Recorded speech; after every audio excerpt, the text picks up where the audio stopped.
Hello, everyone. Hello, welcome. Welcome to our presentation. This is Workforce Reimagined. We are unlocking the power of blended teams today. I'm so thrilled that you're here. We are unpacking one of the most important shifts in modern work. And we're going to talk about what our data from 500 plus leaders across industries revealed about how blended teams are quietly redefining performance, innovation, and inclusion. So today we are presented by Lions and Tigers and Read the Room Advisors. I want to start by introducing the folks that are presenting today and our featured speaker, and then I'll come back and set this all up for you. I know we've got folks jumping in and we'll let them continue to enter. We're just going to keep going because we are recording this and we want to make sure that we get through tons of really important information. So let me do some introductions. As I mentioned, our two speakers today, I'm Brea Starmer. I'm the CEO and founder of Lions and Tigers. And I've also got my friend here, Dr. Pam Cohen. And I would also welcome you to introduce yourself in chat. So feel free to drop into chat any intro that you'd like to share about yourself, where you're calling in from, the work that you do. This is a great time for you to all meet each other. Add that in comments, and also throughout the presentation, if something resonates with you or if you have questions, feel free to drop them in chat. So as I mentioned, we have a wonderful resource here on the call, and this is Dr. Pam Cohen. I have been a fan of Dr. Pam for many years because when I was a new mother and just starting Lions and Tigers, I actually used to study her work. I knew of Pam before I got to know Pam. And one thing that you should know about her is that she was early stage of the Mom Project, which is an incredible platform that moms would go to find work. And she was there in some of the earliest days. And she created and led Work Labs, its research and analytics division. And she was one of the first to quantify how flexible work benefits both people and businesses. And what was so powerful about that is she was able to link opportunity, engagement, and performance well before people understood the power of flexibility and used it as a mainstream strategy, which is why I used to follow her work. Now Pam runs Read the Room Advisors, and she conducts behavioral research. And so when we had the idea of this study, I networked my way to her because I wanted her specifically to do this work. And now she's been a powerful member of the Lions and Tigers community and worked with some of our clients as well. And so it's been awesome to work with her because Read the Room thinks about behavioral research in a really interesting way. They think about it from a qualitative perspective. And so it helps us as leaders navigate some of the complexity of work. And this is what we need right now is playbooks. So Pam, thank you for being here. Tell us a little bit about Read the Room and the dent you hope to make with this new body of work that you're doing. Yeah, absolutely. Thanks, Brea, and thanks everybody joining today. And I really appreciate your kind words. May I just add what a pleasure it has been for us to collaborate and partner with Lions and Tigers, understanding that you're truly invested in shaping the workforce and workforce equity and doing it with such clarity and such heart. In terms of Read the Room, I started with a pretty simple goal that's also been a guidepost throughout my own career, which is really to help leaders make better decisions by tuning into what's really going on with people. So understanding the sometimes unspoken dynamic behaviors, signals that indicate deeper truths that come up beneath the surface. So the dent I'm hoping to make is really about helping leaders see people and the systems they work within more clearly so they can make better decisions. I've spent my career studying human behavior and building models that help explain why people stay, why they leave, why they thrive, why they don't, and turning those patterns into strategies that leaders can actually use. So our goal is really to bridge what people feel with what organizations can measure. So we work with organizations like yours, everywhere from Fortune 100s to early stage startups, to uncover what's really driving performance and belonging and innovation inside teams, so leaders can act with confidence. And in a world where the pace and pressure of work have already changed, I see our role as turning complex data into clarity, helping the invisible become visible. Pam, I love what you said because confidence is the thing that is really what we're all after right now is being able to make the right choice at the right time. And so being able to quantify that is just so important. So thank you for that background. And now you all see why I'm a fan of Dr. Pam. So I thought I would just frame up like how we got here, how we got to this study and this moment. I know we've got some folks that have just joined, and thank you for jumping in with us. If you're just jumping in, please feel free to introduce yourself in the chat. Who are you? What work do you do? Where are you calling in from? We'd love to meet you, just so we know, and you can all meet each other. To continue a little bit more of background about this story, I wanted to share that, for how I got here and how I got to this point of really kind of a pinch me moment of being able to have this data in market. And so just to set the stage a little bit, 10 years ago, I was working at a startup when I was laid off 7 months pregnant.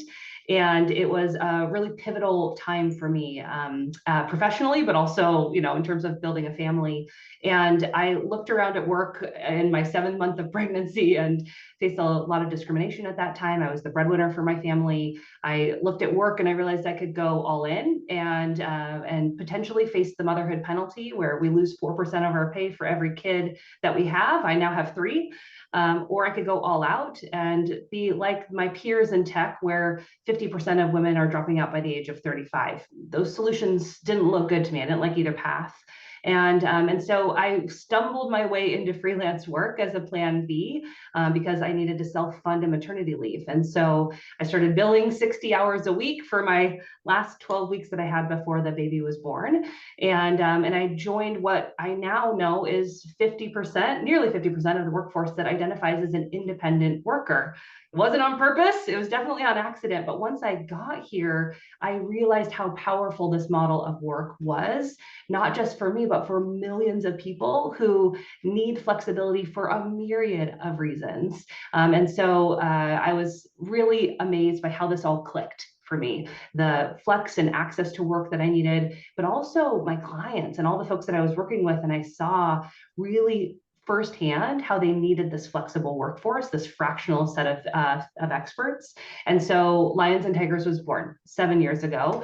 And over this time, over the last 7 years, we have infused nearly 500 independent consultants into enterprises like Microsoft, Alaska Airlines, SAP, et cetera. And along with my incredible team, many of whom are here on the call today, we have opened up $34 million worth of economic opportunity to fractional, flexible, independent workers. And so we feel like we're really, on the front lines of testing this model. And so we've been experimenting with what we call blended teams. Now, blended teams is an idea where instead of just bolting on or sort of shoving in staffing folks or bringing in management consultants who use the same playbook over and over, instead, we get really entrenched and deeply embedded with the employees in a team. So the employees, the independent workers, and now AI all work together as a blended team, a cohesive unit, so that everyone's working in their highest and best use. So that's where this all came from. We really were thinking about this question of, is it just us that is seeing this blended teams thing? Why is this working? What's happening in market? And so I've got one chat prompt for you. So I see many of you are introducing yourselves. So nice to see all of you. My chat prompt for you is, have you been on a blended team? What does that look like for you? And go ahead and just give us some insight into what you've seen from a blended team perspective, and feel free to drop that into chat. One of the questions that we had across Lions and Tigers is this working? Why is this working? What's happening here? And so we found our way to Dr. Pam and her team so that we could try to look in the market and see if this is just us, or is this a broader trend that we need to be more aware of, and how do we talk more about it? So Pam, if you could just talk a little bit about how we got to you, and then what was the survey that we constructed? What was the methodology that you used, just to give everyone a little bit of background on what we built and what we asked. Yeah, absolutely. That's a great question, Brea, and honestly, one of the most important ones for constructing a study. So at Read the Room, we really focus on understanding how people actually experience work, not just what they say in a survey, but how they feel, how they behave, how they get stuck and get motivated. With this blended workforce study from the start, our teams aligned around that shared curiosity that you described. We recognize that the state of work has fundamentally really changed, and that the way organizations build and scale teams has evolved right along with it. So our goal was to cover what's really happening behind the scenes as companies adopt to those blended workforce models. What behaviors shift? What new challenges emerge? And where does confidence come from as leaders move beyond experimentation and start building more intentionally? So we began by reviewing existing data to ground the study in what was already known. And then we designed a survey instrument to capture how leaders across industries were really thinking and talking across blended teams, what they were learning, struggling with, and redefining. We fielded that survey to more than 500 leaders across sectors, roles, and company sizes. So our survey reached over around 504 professionals across industries and roles, from technology and professional services and manufacturing to marketing and retail. About 71% identified as caregivers, reflecting just how connected this topic is to a real life demands on today's workforce. And also, as you saw in the previous slide, the group was diverse in perspective with roughly 57% men, 41% women, and a small percentage identifying as non-binary. Respondents represented really every major business function, from strategy and transformation to HR, marketing, and product, giving us a really broad view of how blended work shows up across organization.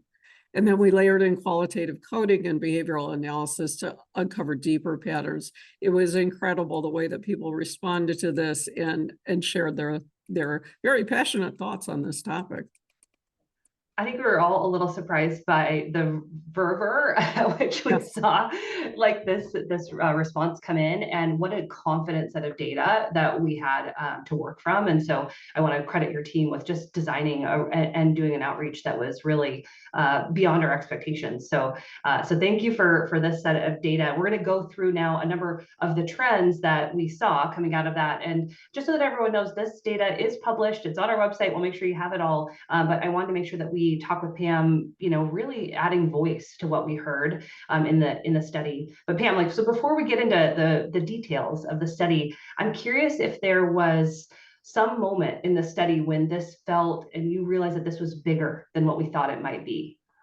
Yeah, there really was. It became clear very quickly that the idea of blended teams as a future workforce trend is outdated. The reality is blended workforces are already here. They're the norm. What's evolving now isn't really whether organizations use them, but who's benefiting most and why. And one of the most striking findings was that leaders with 3 or more years of experience, the maturity effect, having managed blended teams, were 21% more likely to view them as a strategic advantage. That was huge. So we found that tenure really mattered, not just in outcomes, but in mindset. Oh, yeah. If we can just expand on that a little bit. Sure. One quote that really stayed with us from a respondent who said, in the beginning, we needed fast help. Now we bring in specialists who drive strategic impact. And that's the shift. It's really where blended teams move from something we have to something that we leverage, from filling gaps to building value. So from that urgent temporary triage to trust that's been earned and turned into outcomes. That was huge. Yeah, I think that's so well said. We have this slide sort of summarizing that sentiment, Pam, because just from my own perspective, being this laid off, unsure, waddling around mom, trying to sort of figure it all out and pay my mortgage, to the idea that you captured now this incredible body of work, that this is not just a trend, but it is truly a way of work that could and should be evangelized more because of the kind of opportunity it affords to everyone. So I'm really appreciative of that and sort of the big shifts that we're about to talk through. So I want to dig into that data a little bit more, and I really want to understand more about where that business value lies, because I think oftentimes we think about it, at least I've always thought about it, as sort of like a human tool, an inclusion tool. But really what we saw in the data was that this is a business strategy that has very true economic and outcome value for the business. And so let's talk about that specifically. So I want to go to this first stat. And so we're going to go through this fairly quickly, but I want you to describe for us this, the biggest thing that people are after when they go for blended teams. Let's hit that first. Well, it is really now just as much about, innovation potential and access to specialized skills that's really driving it. So 87% of our respondents rate quality of work as a top key performance indicator. and innovation was closely behind it. And nearly 8 in 10, so about 79%, said the greatest benefit of blended teams is access to hard to find or specialized talent. So while we found that cost efficiency was something that previously we had thought was the big driver, is really still in the mix, but it's no longer the headline. And that's a real shift from how contingent work used to be viewed. This is huge, the 79%. Yeah, when I started Lions and Tigers and the gig economy was sort of like starting to bubble up as a term, you were still thinking about folks maybe in admin roles or more of this like sort of delivery driver, the gig that gig worker. A couple of years ago, we saw that shift where we saw more highly skilled folks going into this world. And so this stat to me is sort of the headline, like the fact that we can't necessarily even hire employees in-house with the skills that are available in the independent workforce. That's what this says to me, and that we're really thinking about outcomes over hours. Like what exactly are we trying to build here? And this is like, we need the people that can do the thing faster than we ever could before. So this one's super interesting. Okay, I want to move to the next trend because you started to hit on it, Pam, and I want to make sure that we show folks these numbers. But when I was in college, my professor said, in business you get to pick 3 things: good, cheaper, fast. Pick 2. 2 out of the 3. And so I want you to tell us what the data showed us about those choices. Yeah, I mean, workforce leaders will always have that idea of good, cheap, and fast in the back of their minds. But what we saw in the data is that story has really expanded. So while those things are true, it's really now just much more about that innovation and that access to specialized skills. A few years ago, blended teams were really thought of more as a cost-saving measure. But the data has shown us that the narrative has completely changed. What leaders tend to value most now are 3 things, as we've been talking about: the quality of the work, the speed to the market, and innovation. And the quality of work really stood out because for us, it was ranked as the #1 KPI for the blended teams, even above speed and innovation. So leaders have moved from using these teams just to move faster to using them because they make the organizations better. And that's huge. Yeah, and I can validate that even from the Lions and Tigers clients that we work with. These leaders often are trying to make bets really quickly, and they just can't spend cycles. There's no extra room to make a mistake, and so quality showing up as #1 doesn't surprise me because they are trying to mitigate risk as fast as they can. And there was that quote that I saw in the qualitative statements. People said, "We started using blended talent to move faster. We kept using it because it made it better." And I think that that's just so well said. Okay, so a few minutes ago, Pam, you talked about the maturity effect. This was, I guess it wasn't surprising to me, but it was just so well done. And it's such an important factor. So let's talk a little bit more about the maturity effect and the folks that use blended teams over time. Yeah. What was really interesting was that the longer that leaders had used blended teams, the more dependent on them they had become.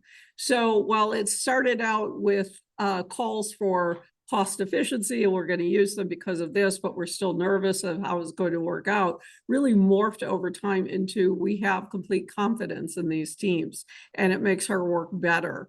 And so organizations with over 3 years of using blended team showed, first of all, 26% higher familiarity with the model itself, but also 21% higher strategic confidence that it would work. They no longer thought about, should we do this? Is it going to cost us money? Things like that. It was, this is going to benefit us in the long term. This is a necessity. This is an imperative. And that's what we were really quite blown away by. The more you use them, the more you love them. And sometimes you see an inverse effect when somebody tries something that's not so effective. In this case, the more you use them, the more you decide that's the way to go.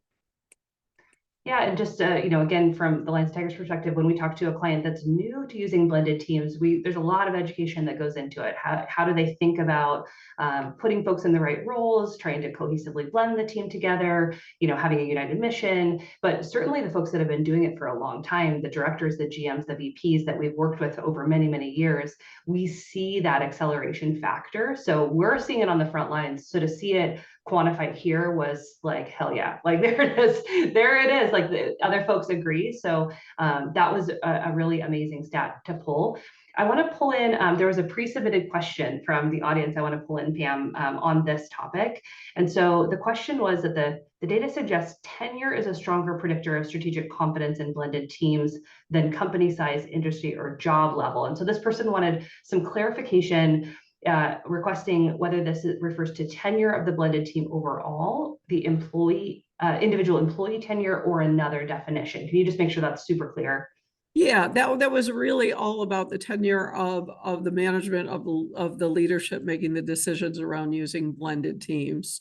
The longer the tenure of those people, the management, the leadership, the more likely they were to be comfortable using the teams and deciding that they had the higher strategic confidence in them. Yeah, makes sense. Okay, so let's talk. We talked about quality. Now I want to talk about speed, because there was a speed story here for sure as well. And so can we talk about this stat around faster delivery? Yeah, I mean, basically, 86% cited faster delivery as a key advantage to using blended teams. And they felt that there was no question, again, not only that the quality was there, but that they could deliver much faster. You know, what you hear in companies from our own research as well, who haven't used blended teams, is this hesitation at first. Will this slow us down? Will we have to do too much training? You know, what's going to happen here? But consistently, what we found from organizations that did use it is that 86% cited faster delivery as a key advantage to using blended teams. Yeah, and I think that even if you just think logically about the time to ramp for an employee versus an independent worker, I mean, it's a different, there's usually just a different expectation around onboarding too. And so we're seeing, of course, the measurement of efficiency across employees now in a different way than we've ever seen before. But the time to productivity on an independent worker is just so much shorter. You know, we can be up and running in days as opposed to weeks or months. And so it makes sense that this would show up. This wasn't as big of a shock to me, but I'm glad to see that it was demonstrated. Now, I will say the next stat is the one that stunned me the most. So I sort of saved the best for last, I think. So let's talk about the 97% stat, Pam. Yeah, so that really jumped out at us. I mean, 97% of respondents say that losing their blended teams would disrupt their business goals. So 4 in 5 call that disruption very or extremely severe. That's a clear signal of strategic dependence, but on a positive note. What we're seeing in the data is a really compelling shift. So when organizations first adopt blended teams, the framing is often about cost, as I said, or about getting quick support, getting help fast, staying lean. That's the entry point. But over time, that dynamic changes and leaders start to realize they've unlocked new value through niche skills that bring both speed to innovate and high quality impact. And that 97% shows where this transformation really happens. When blended teams move from being seen as a cost center to a growth lever. At that point, they're no longer a backup plan. They're really a core workforce strategy. And that 90% said that that would disrupt their actual business. That was just a huge finding. It was huge. And I call this the keep your hands off my blended team stat, because this was bananas to me. Honestly, I mean, I knew that folks were dependent on it, that they liked it. We have, you know, a lot of clients that come back to us year after year after year, but this really stopped me in my tracks, because it really, and if any of you, I know we've got a number of folks on the call here that are, I know are identify as members of the independent workforce or trying to sell this model or convince folks, like, here it is. This is your shared stat. Go take this to market with you and talk about the value of this over time, because you can just see it here. It's amazing. So I want to move over a little bit, shifting to some of the human side of the data that you saw, because as I mentioned, so much of this is often just about like, we're all just trying to get great work done, and oftentimes it can feel like humanity and capitalism are at odds. But the data here showed us something different, that there really were more opportunities for inclusion, more humanity, more agency that shows up in this model. And so much of what you do, Pam, is thinking about the cultural and emotional intelligence of leaders and how they think about pressing buttons and getting the right outcome. And so I actually want to kind of go into the opposite side of this question for a moment, because we've talked a lot about the benefits, but I do want to talk about the fears a little bit. I mean, you mentioned this a moment ago, and so I want to just hear, what are some of the more common fears or misconceptions that you might have heard from leaders or talent, and how the data may be disproving some of those fears that we've seen in the past? I think when we say blended teams have moved from the edges to the engine room, as we like to talk about, we're really talking about something deeper than those org charts or those resource models. So we're talking about inclusion and belonging, about people being seen as integral, not incidental to an organization's mission. And I think sometimes the fear is that the blended team is not going to blend well. And that's a fear that we've heard expressed both from people on the side of coming in, as part of a team, and also for people arranging the teams. For the humans inside these teams, especially those that balance caregiving, are facing bias, or are navigating other invisible barriers, that shift really is profound and can be negative or positive. I mean, for me, one of the reasons why I was drawn to this research is because I've spent years studying what happens when organizations create real space for differences, for flexibility needs, for varying lived experiences. And what we see again and again is that when people are empowered to work in ways that actually match the needs of their lives, their performance, their engagement, and their potential to contribute all soar. Blended teams help make that possible. But initially, there tends to be a little hesitation around that. Are we going to be able to collaborate? Are we going to be able to get along? And the answer time and time is, again, yes. As leaders embrace this, and as contingent non-traditional workers are considered a big part of the team, that makes everybody feel wanted and welcome, and everybody is free to bring their best self. Yeah, and I can just even say from my own perspective, when I first started freelance consulting, there was a little bit of a two-tiered system. Like, it felt very different. And of course, we all need to be in compliance. So let's all say that. But there is a point now at which I see leaders. I actually sat in a room, and this gentleman brought everybody together. It's a full blended team, and he actually said to us that he was asking for some collaboration input, and he said, "I now know everyone that you know." And I was like, yes, he gets it. He wants my contribution. He wants my Rolodex. He wants my ideas. And so I can just say from my own perspective that I've seen that shift even in the last few years, even more thoughtfully. And so I do want to talk a little bit about some of the friction that we see. You kind of mentioned that this does show up occasionally. There's still some fear. And in the beginning stages, especially when a leader is new to this, we see some friction that exists. Can you just talk about what some of those hurdles look like? Yeah, absolutely. That friction is definitely real. It's not a flaw in the model. It's part of the learning curve, though. One of the biggest mindset hurdles I see early on is really shifting from control to collaboration. What we classified as emerging orgs often struggle at first with kind of onboarding, gaining early leadership buy-in. Leaders sometimes expect blended teams to operate just like traditional full-time teams. It doesn't quite work right away. Like any new system, there's really that period where things feel a little messy as everybody finds a new rhythm. Setting the expectation up front that that's normal really helps leaders and the teams in it feel more confident moving through it. Many of the leaders we heard from said that while the early phase of adopting blended teams was challenging, once they moved past that initial friction, the strategic value was really undeniable, but they had to have a little patience to get through it. And that real shift happened when leaders leaned into that growth phase, didn't become so uncomfortable that they backed away from it. To bring in the right support and frameworks to help the model, bring in that training, keep that dialogue going. And then the people in it thrive. Everybody feels seen, recognized, and part of the team. Amazing. Okay, we're going to move into the sort of the last little bit of the data, and then we're going to open some Q&A up to the group. So if you are thinking about questions, go ahead and start popping those in chat. I see some folks doing that. Let's go to the last section here, Pam, which is about the future view. So I need you to sort of crystal ball with me. You saw a ton of data coming out around what people are thinking about blended teams. This is now the norm. So I want you to look ahead. Give me, like, 3 years out. What does this look like if this trend continues? What do you forecast? What does the data suggest? That's such an intriguing question. Always one of my favorites. If the trend continues, and all signs suggest it will through predictive analytics, the next few years will completely redefine what workforce planning actually means. It won't be just about headcount projections or cost control anymore, which is great.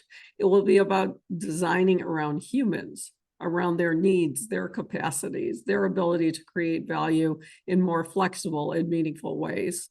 So the organizations that will thrive will really be the ones that treat their workforce like an ecosystem, not like a hierarchy. And we've seen that kind of moving away as well over the past couple of years, where blended teams are trusted, where they're planned for, where they're invested in strategically. I think we'll also see more leaders prioritize inclusion, equity, and belonging, even in non-traditional roles, because they will see the value that it brings to the table. I think we'll also see AI reframed, not as a replacement, but as a tool that amplifies around human discernment, around creativity, and around connection. So in asking me, the future workplace is really more human than ever. I hope you are right with everything in my soul. I hope that you are right, Pam, and I'm so glad the data agrees. So let me pull down slides for a little bit. This is the majority of our sort of planned content, but we do have a bunch of questions that have come in. And so Lindsay, and I've got a 6-year-old joining us. Hi, Scout. Hi, bud. This is my 6-year-old Scout. Hi, dear. Hey, sweetheart. Hi, hon. I'm in the middle of a webinar. Would you like to say hello to everyone? He's saying hi. We're going to move into some questions and answers right now. Thank you, everyone. We're going to go to, and I have a dog in the background. We're doing it. We're doing it live here. We have a number of pre-submitted questions that were pretty phenomenal, so I want to make sure that we hit those. Lindsay, could you please pull in the first couple and we'll run through those together? Yeah, absolutely. The first pre-submitted that we have in the queue is, when or what types of organizations are more open to blended teams?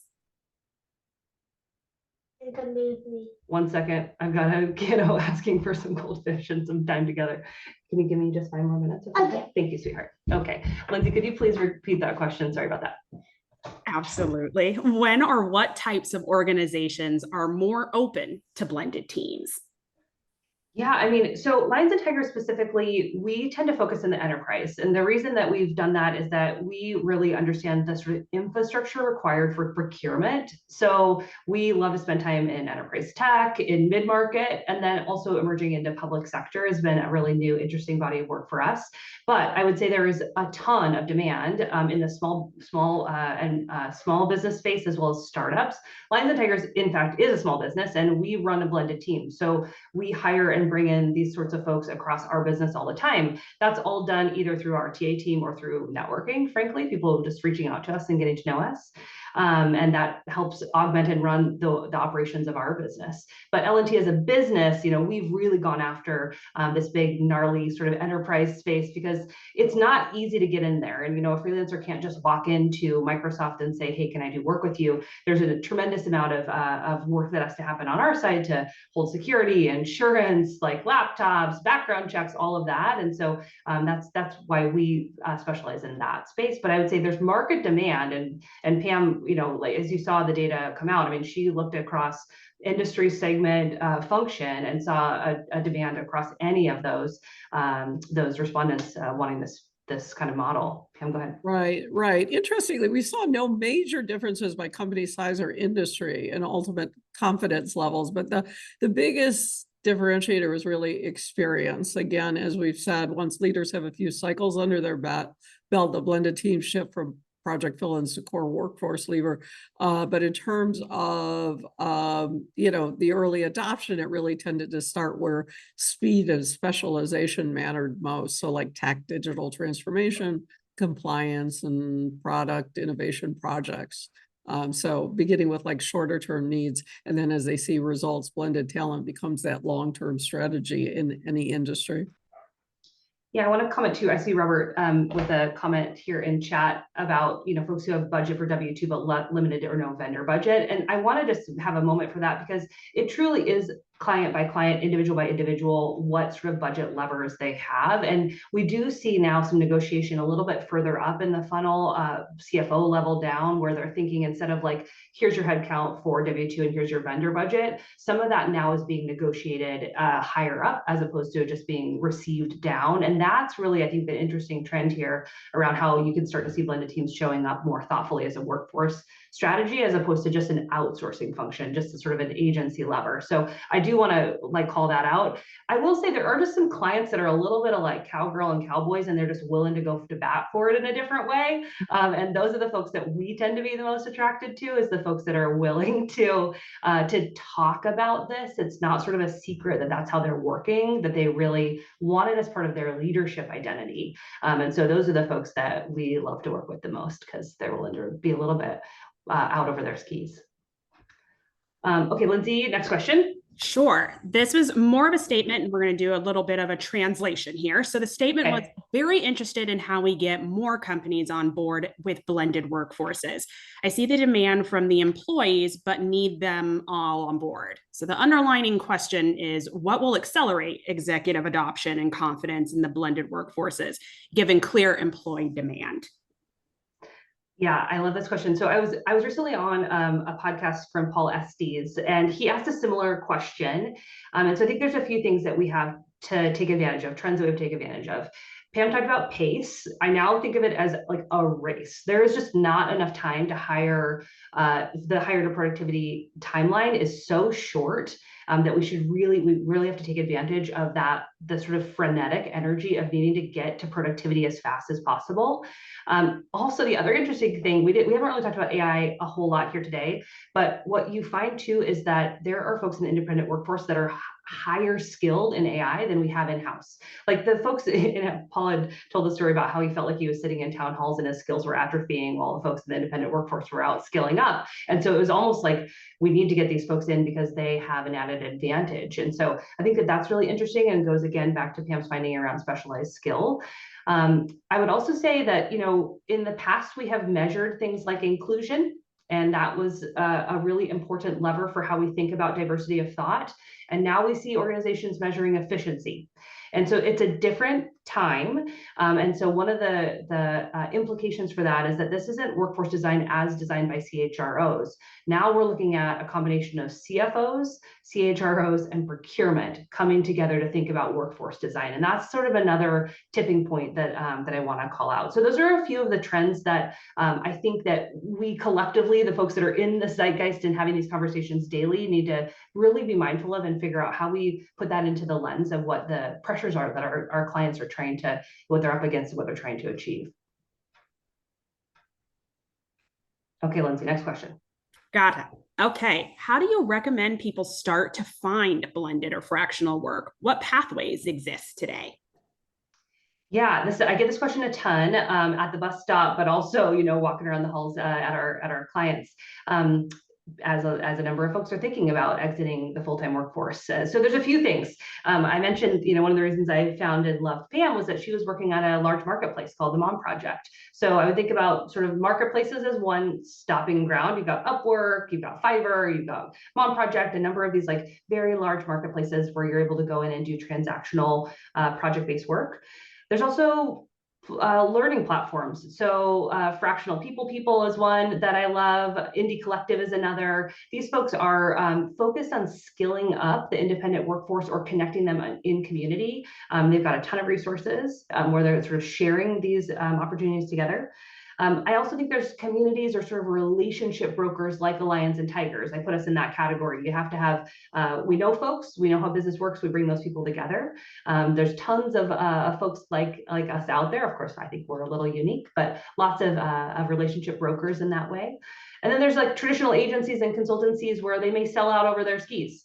So I read this note about McKinsey hiring consultants to come in. They're paying them about $20,000 just to help them pitch and win work, but they're just consultants that come in for the pitch, and they don't actually work at McKinsey. So a lot of times these agencies go out over their skis, and then they need to bring in freelance and independent work to help backfill the team that they've sold.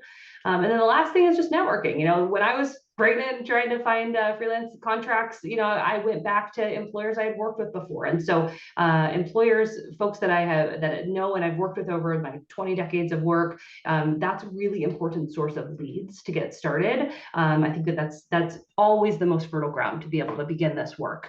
So those are just a few very quick thoughts about how to get started.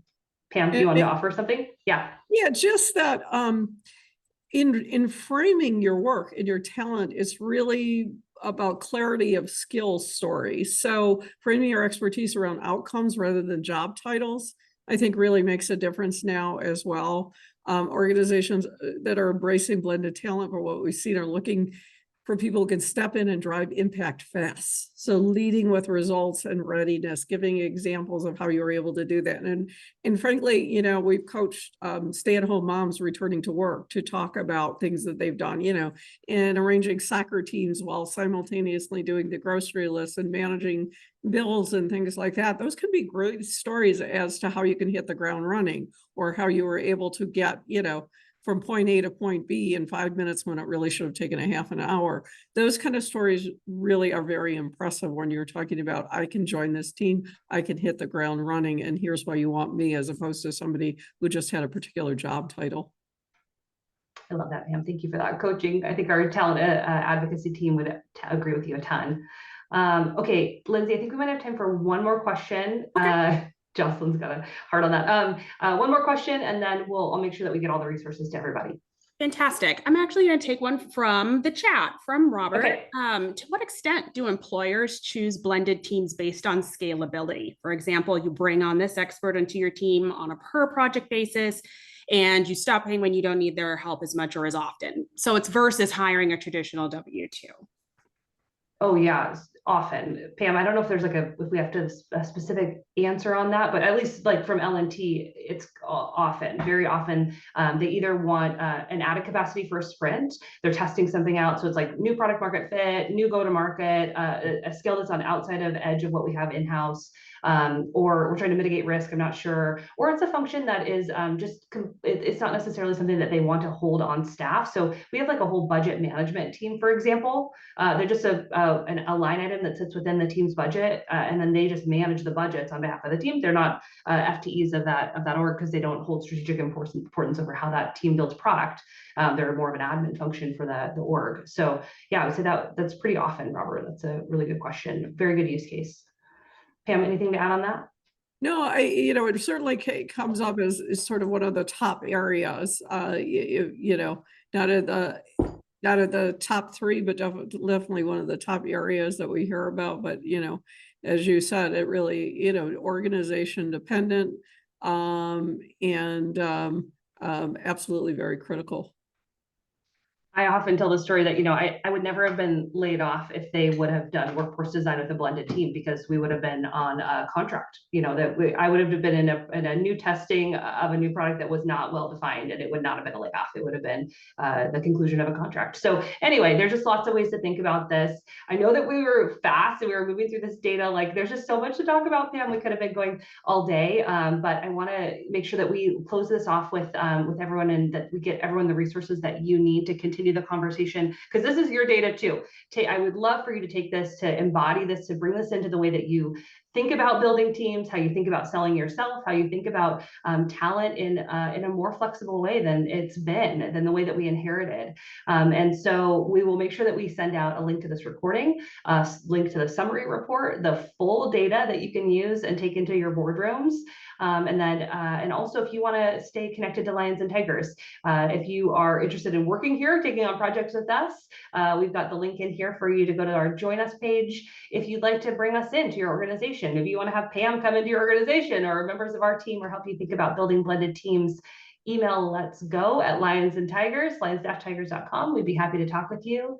And I'd love to close by saying, we started out this conversation, Pam, together months and months and months ago, asking, will this work? Is this working? And I am so, so grateful that you helped us to answer that question, helped us all to build our confidence and our skill around building blended teams. And I'm just so grateful that everyone was willing to spend a little bit of time with us, because we're all rooting for you. We're all rooting for the agency and confidence in the road ahead. So Pam, any last comments? Yeah, thank you, Brea. And I just want to say thank you to the whole Lions and Tigers team. You've been such thoughtful and inspiring partners to work with on such an incredibly important mission. And to thank everybody who joined us today for being part of the conversation. These are really the kind of discussions that move the workplace forward in the right direction. I agree. And thank you so much for showing us how flexibility and excellence aren't at odds. They're part of the same story. So with that, everyone, have an awesome day. We hope to see you out there, and we're rooting for you. Thank you. I'm gonna go hang out with that 6-year-old.